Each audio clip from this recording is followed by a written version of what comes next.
Hi friends, Allison here. Welcome back to my channel.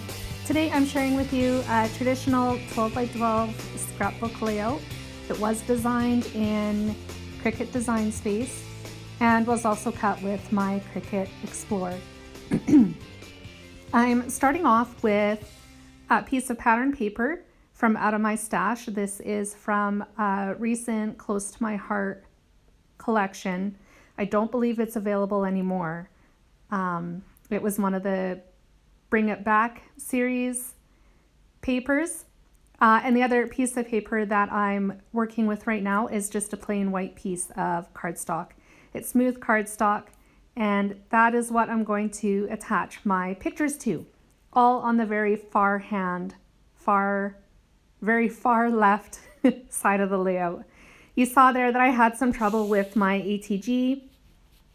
I ran out of glue, so refilled it and I was good to go after that. So the pictures are all glued to the layout.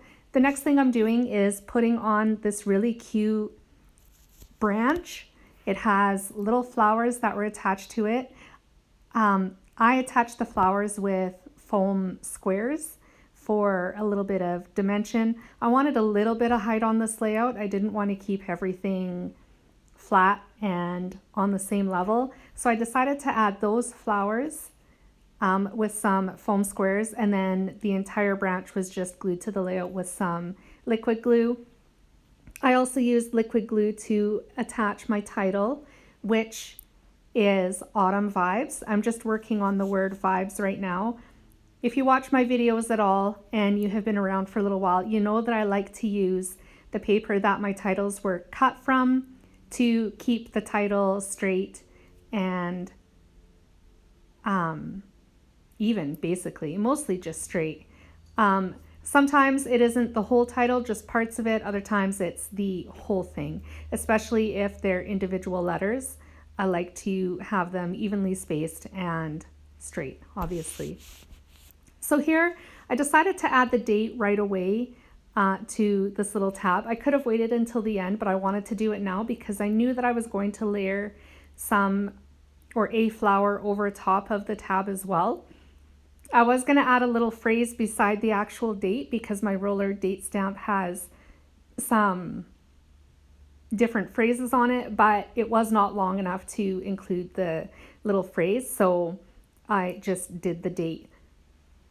Which is fine because the flower that I'm putting together right now is going to go over top of the left-hand side of that tab.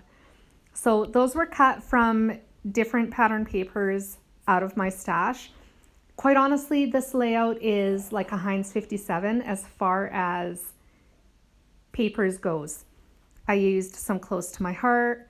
I used some Echo Park. I used my Mind's Eye. I used Ellie's Studio.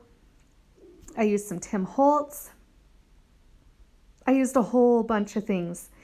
It was so much fun to dive through my stash. And actually, quite honestly, everything that I cut for this layout today actually came from my stash. So that's why there is so many different products showing up in this layout. I dumpster dove and pulled out pattern papers that would work with this layout, and obviously the color scheme, because it's a fall themed layout, I wanted fall colors, and it all worked perfectly. I absolutely love this layout.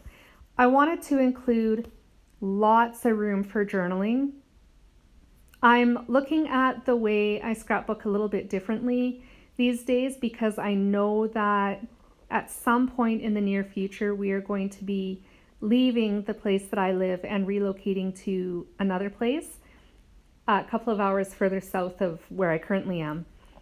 And so all of the pictures that I have printed or want to print in the future, I'm looking at through a different set of glasses, or as Ali Edwards calls them, different lenses. So with the knowledge that I'm going to be leaving, I'm trying to journal a bit more and tell more of the story about these places and the places that mean a lot to me. So when we look back on these pictures, we know more of the story. Of course, at this point, because I'm doing 2019 still, I'm getting to the end of the year there, we didn't know that this was going to happen. So it kind of helps sometimes looking back on things and being able to have a different filter on things and look at things a little bit differently, and then scrap from that perspective or journal from that perspective rather than in the moment and what was happening. Does that make any sense? I might just be rambling here. So yes, there's lots of journaling, and I knew that I wanted to, on the opposite side, so the right hand side of the layout, I wanted to draw more color into the page as well. And in a way, I kind of broke this page up into thirds. They are not equal thirds across the page, but they are still thirds nonetheless. So the pictures are on the far left, my journaling is in the middle, and then on the far right, I have flowers, which I'm adding with foam squares as well, once again, to bring some more dimension into this layout. And with that, my friends, this layout is virtually complete. After I get the flowers added, I pull out my LA Studio chipboard stickers, and I add one to the top photo in the left corner. As I'm putting it away, there was kind of an orangey colored one that I thought would work really well with the orange in the title. It's slightly lighter and I think a little more pink than the title is, but it still works. So that went in the bottom left of the bottom photo, and then a Tim Holtz sticker goes on that center photo, also on the left-hand side. I have some close-ups coming up, just a few of them, so if you want to stick around for that, feel free to do that. If you enjoyed this video, please make sure you give me a thumbs up and a like, and leave a comment as well and let me know what you enjoyed about this video or the layout that I shared. Thanks again for joining me, and I will be back again soon with more inspiration. Bye guys!